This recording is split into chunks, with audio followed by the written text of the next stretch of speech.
बिस्मिल्लाहिर्रहमानिर्रहीम। अस्सलाम वालेकुम।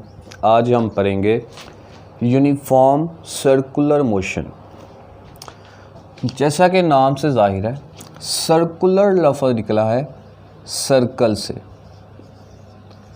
और सर्कल किसे कहते हैं? दायरा को। मोशन, इसका मतलब क्या होता है? हरकत। यानी अगर कोई बॉडी एक सर्कल में हरकत करे, एक सर्कुलर पाथ में मूव करे, तो उसकी मोशन क्या होगी? Circular motion. मसलन टॉय ट्रेन है, अगर वो एक सर्कुलर पाथ में मूव करती है तो उसकी मोशन सर्कुलर मोशन है। इसी तरीके से अगर कोई झूला है जो सर्कुलर पाथ में रोटेट करेगा तो उसकी मोशन क्या होगी? Circular motion. इसी तरीके से एक एथलीट है, हम अक्सर स्पोर्ट्स में देखते हैं, स्पोर्ट्स टीवी में एथलीट है, वो भी एक सर्कुलर ट्रैक में मूव करता है तो उसकी मोशन क्या होगी? Circular motion. तो नाम से ही पता चल जाएगा, अगर कोई बॉडी एक सर्कुलर ट्रैक में मूव करे, एक सर्कुलर पाथ में मूव करे, तो उसकी जो मोशन है वो क्या होगी? Circular motion. फॉर एग्ज़ाम्पल, ये हमारे पास एक दायरा है, तो इस दायरे में कोई भी बॉडी जो इस दायरे में रोटेट कर रहा होगा उसकी मोशन क्या होगी? Circular motion. इसमें आपने सिर्फ इसकी डेफिनेशन करनी है। उसके बाद आ जाता है जी सेंट्रीपेटल फोर्स।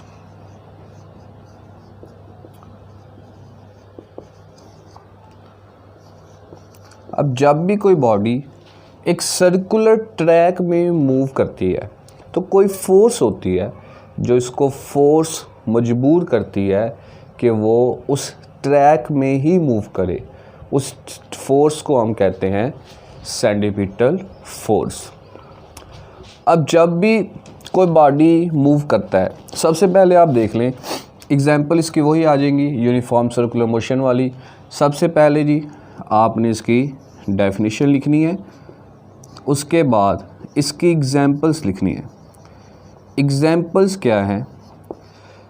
पहली एग्जांपल दी हुई है, हम अक्सर देखते हैं कि जब भी छोटे होते हुए मे भी आप लोगों ने ये काम किया भी हो कि खेलते वक्त एक रस्सी के एक सिरे से पकड़ा, दूसरे सिरे में कोई भी मैस, कोई पत्थर कैले अटैच कर दिया और उसको एक सर्कल में घुमाना शुरू कर दिया। तो जब वो ट्रैक, चूँकि वो भी एक सर्कुलर ट्रैक में मूव कर रहा है, उसकी मोशन सर्कुलर मोशन है। अब वहाँ पे जो उस रस्सी की जो टेंशन फोर्स है वो उसको मजबूर कर रही है कि वो एक सर्कुलर ट्रैक में मूव करे। यानी वहाँ पे जो टेंशन टी फोर्स है वो किसके तौर पर एक्ट करेगी? सेंट्रीपेटल फोर्स के तौर पर। फॉर एग्ज़ाम्पल, ये हमारे पास रस्सी का एक सिरा यहाँ से पकड़ा हुआ, दूसरे सिरे के साथ हमने यहाँ पे कोई स्टोन, कोई पत्थर जो है उसको अटैच कर दिया है। अब हम उसको इस ट्रैक में इस तरह क्या करते हैं? रिवॉल्व करना शुरू कर देते हैं। जब ये रिवॉल्व करेगा तो किसी भी पॉइंट के ऊपर हमने अगर इसकी वेलोसिटी फाइंड करनी है तो इसको टेंजेंशियल वेलोसिटी के तौर पर फाइंड करेंगे। टेंजेंशियल वेलोसिटी क्या होती है? फ़र्ज़ कर लिया हमारे पास एक पॉइंट यहाँ पर ए है, यहाँ पर एक पॉइंट है, इसको नाम बी का दे दो, यहाँ पर एक पॉइंट सी और यहाँ पर एक पॉइंट क्या है? डी। तो जब ये जो स्टोन है इस दायरे में मूव कर रहा होगा तो इसकी जो वेलोसिटी होगी वो, अगर ये सेंटर है, यहाँ से सेंटर है तो इसका कुछ ना कुछ रेडियस होगा, यहाँ से यहाँ तक जो डिस्टेंस होगा वो क्या होगा? रेडियस। तो इस स्टोन की जो वेलोसिटी होगी वो क्या होगी? टेंजेंशियल, यानी इस रेडियस के वो हमेशा क्या होगी? परपेंडिकुलर।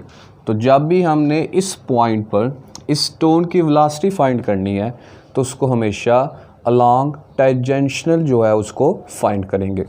इसी तरीके से जब ये स्टोन इस पॉइंट पर आ जाता है तो ये इसका रेडियस आर और इसकी टेंजेंशियल वेलोसिटी कहाँ पर होगी? ये वाली, यानी रेडियस और वेलोसिटी, टेंजेंशियल वेलोसिटी हमेशा आपस में क्या होते हैं, परपेंडिकुलर।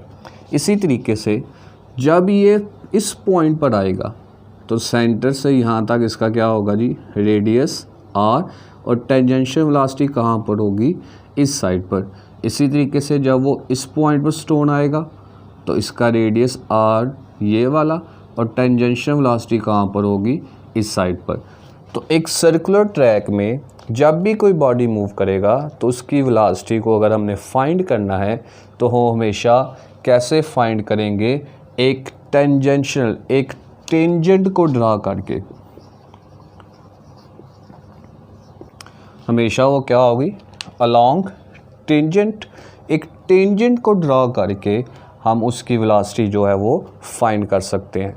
इसी तरीके से जो ज़मीन है इसके गिर्द अगर जो है कोई प्लैनेट रोटेट करता है, फॉर एग्ज़ाम्पल चाँद ज़मीन के गिर्द क्या कर रहा है, रोटेट कर रहा है, तो ज़मीन की ग्रेविटेशन फोर्स चाँद को मजबूर कर रही है कि वो इसके गिर्द रोटेट करे। तो यहाँ पे सेंटीपिटल फोर्स जो है वो कौन सी होगी, ग्रेविटेशनल फोर्स। यानी ग्रेविटेशनल फोर्स चाँद को मजबूर कर रही है कि वो एक सर्कल में रिवॉल्व करे, तो ज़मीन की जो ग्रेविटेशन फोर्स है वो इस सूरत में सेंटीपिटल फोर्स के तौर पर एक्ट कर रही है। तो एग्ज़ाम्पल 1 हमारे पास आ गई रस्सी और स्टोन यानी पत्थर की। एग्ज़ाम्पल 2 जो है वो किसकी आ गई जी, मून रिवॉल्विंग अराउंड अर्थ, यानी चाँद की ज़मीन के गिर्द जो मोशन है वो उसकी सेकंड एग्जाम्पल है। उसके बाद आपने एक्सप्लेनेशन हेडिंग आ जाएगी, एक्सप्लेनेशन वजाहत। एक्सप्लेनेशन में फ़र्ज कर लिया यही लगा लें स्टोन है तो उसका कुछ ना कुछ मैस होगा, और सेंटर से यहाँ तक जो फासला है वो उसका क्या होगा, रेडियस। अब चूँकि वेलोसिटी जो है जब भी कोई बॉडी एक सर्कुलर ट्रैक में मूव करता है उसकी जो वेलोसिटी है वो कांस्टेंट रहती है, लेकिन उसकी जो डायरेक्शन है वो क्या होती है, हर पॉइंट पर चेंज होती है। चूँकि वेलोसिटी एक वेक्टर क्वांटिटी है तो वेलोसिटी दो चीज़ों पे डिपेंड करेगी। एक वेलोसिटी किस पे डिपेंड करेगी, एक मैग्नीट्यूड यानी कितनी स्पीड के साथ जो बॉडी है वो मूव कर रहा है, और दूसरी चीज़ क्या होगी, इसकी डायरेक्शन। तो सर्कुलर ट्रैक में मूव करते हुए उसकी मैग्नीट्यूड जो है वो तो कांस्टेंट रहती है, लेकिन हर पॉइंट पर उसकी जो डायरेक्शन है वो क्या होती है, चेंज होती है। तो अगर डायरेक्शन चेंज हो रही है तो उसका मतलब है उस बॉडी में क्या प्रोड्यूस हो रहा है, एक्सेलरेशन। चूँकि वो बॉडी एक सर्कुलर ट्रैक में रिवॉल्व कर रहा है, इस सूरत में जो एक्सेलरेशन प्रोड्यूस होगा उसे हम बोलेंगे एंगुलर एक्सेलरेशन, यानी ए एंगुलर एक्सेलरेशन और सी स्टैंड फॉर सेंटीपिटल, यानी ये एक्सेलरेशन क्या होगा, सेंटीपिटल एक्सेलरेशन। और ये डिपेंड करता है v² ओवर आर, यानी वेलोसिटी और उसका सेंटर से किसी पॉइंट के दरमियान जो डिस्टेंस, जिसको हम किससे रिप्रेजेंट करते हैं, रेडियस से। तो Newton second law of motion के मुताबिक जो F है वो किसके इक्वल होता है, ma के। चूँकि ये F यानी फोर्स कौन सी है, सेंटीपिटल फोर्स, तो हम इसे कह देते हैं जी Fc। मैस जहाँ पर चाहे बॉडी जिस मर्जी जगह पर रोटेट करे, रिवॉल्व करे, मैक्स उसका कांस्टेंट होता है, फिक्स होता है। और ये एक्सेलरेशन कौन सा है, centripetal acceleration. Fc equal to m, इसकी जगह ये जो वैल्यू है यहाँ पे पुट कर दो, तो AC की जगह क्या आ जाएगा, v² अपॉन r। यानी सेंटीपिटल फोर्स किस पे डिपेंड करती है, उस ऑब्जेक्ट जो भी सर्कुलर ट्रैक में रिवॉल्व करे उसका कुछ ना कुछ जो भी मैस होगा उस पर, जिस वेलोसिटी से वो रिवॉल्व करे उसके स्केयर पर, और जो सेंटर से उस पॉइंट तक जो डिस्टेंस है जिसको हम रेडियस कहते हैं उस पर। तो ये आपके पास क्या आ जाएगी इसकी एक्सप्लेनेशन। आज हम करेंगे न्यूमेरिकल 3.10। सबसे पहले इसकी स्टेटमेंट देखें। How much centimetre force is needed to make a body of mass 0.5 kg to move in circle of radius 50 centimetre with the speed of 3 metre per second. कितनी सेंटीमीटर फोर्स की ज़रूरत होगी एक body जिसका मास कितना है जी 0.5 kg और एक सर्कल में वो मूव कर रही है, उस सर्कल का रेडियस कितना है 50 सेंटीमीटर और कितनी स्पीड से मूव कर रही है 3 मीटर पर सेकेंड। तो यहाँ पे हमारे पास गिवन है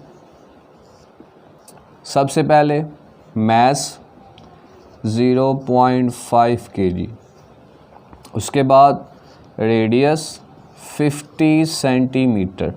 रेडियस का स्टैंडर्ड यूनिट होता है मीटर, इसको कन्वर्ट कर दें तो क्या करेंगे 100 से डिवाइड करेंगे तो ये आ जाएगा 0.5 मीटर। उसके बाद नेक्स्ट जी स्पीड दी हुई है 3 मीटर पर सेकंड। फाइंड हमने क्या करना है सेंटीमीटर फोर्स को। सॉल्यूशन आ जाएगा हमारे पास फार्मूला यहाँ पे पड़ा भी FC = mv² अपॉन r।